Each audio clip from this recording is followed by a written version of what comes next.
Hello there, it's Thomas Maher from planetf1.com reporting from the Jeddah Corniche circuit at the end of the 2025 Saudi Arabian Grand Prix, which was won by Oscar Piastri from McLaren, coming home 2.6 seconds clear of Red Bull's Max Verstappen, with third place going to Ferrari's Charles Leclerc.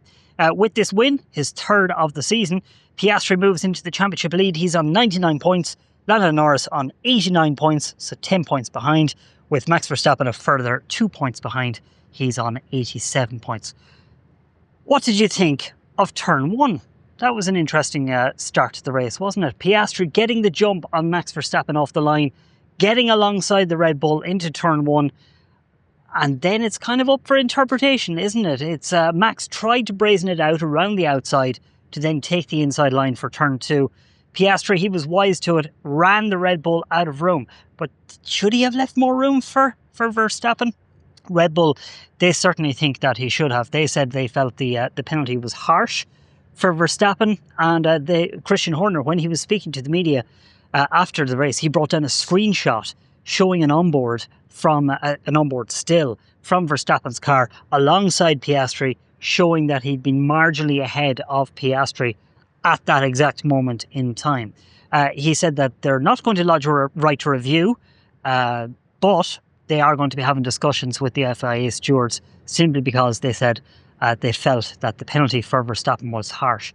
But the penalty was handed out anyway. He was given a 5-second time penalty, and that pretty much decided the race, because Max and Oscar on pace were very similar throughout the entire 50-lap race. Verstappen on the medium tyres through the first stint, he was actually able to pull away from Oscar towards the end of the first stint. Oscar explaining afterwards that he just simply did not have an answer for the pace of the Red Bull. So it looks like when tyre degradation is taken out as a factor, it appears the Red Bull and the McLaren pretty much nip and tuck when it comes to the speed. The RB21 clearly not a bad car, but the McLaren's advantage is in that tyre degradation factor. It's able to keep its tyres alive longer. But at this track where tyre degradation was not really a factor, it brought Verstappen right back into play in a way that Red Bull simply were not last week in Bahrain. Oscar, he said that he had nothing against Max coming up towards the end of the first stint. Then in the second stint, when he was on the hard tyre, initially he was able to hold the gap back to Verstappen at about 4.8, 4.9 seconds. This, of course, coming after Verstappen had served his time penalty. Max was able to reduce that gap again late in the stint, down to 2.6 seconds. And what could have been, really, for Verstappen had he not been given that penalty. But Piastri, he said after the race that he still felt that the McLaren was the slightly quicker car over the Red Bull over our race distance. So Verstappen, he kept the pressure on. Piastri was not able to relax throughout the entire race and put in his fastest lap on the last lap. But as Christian Horner explained to us afterwards, it does look like that tyre degradation factor is going to play a big part as this calendar unfolds. When tyre degradation is taken out of the equation, it looks like Red Bull does have an answer for McLaren's pace. So Max himself, he said it was a much more promising race on his side of things. He was pleasantly surprised, positively surprised with the exact words he used. But he didn't really want to talk about the penalty. He shut down pretty much all questions to do with the penalty. I think in that, he's saying enough. He really didn't kind of agree with being given that 5-second time penalty. And it kind of robbed us from, a potentially thrilling second half of the race.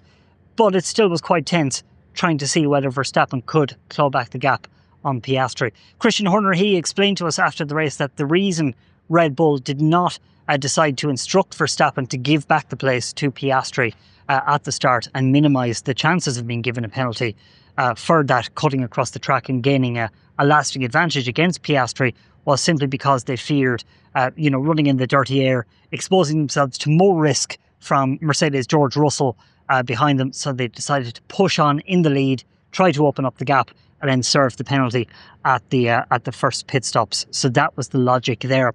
Lando Norris, he came home in fourth place, and he was actually quite upbeat when he spoke to us after the checkered flag.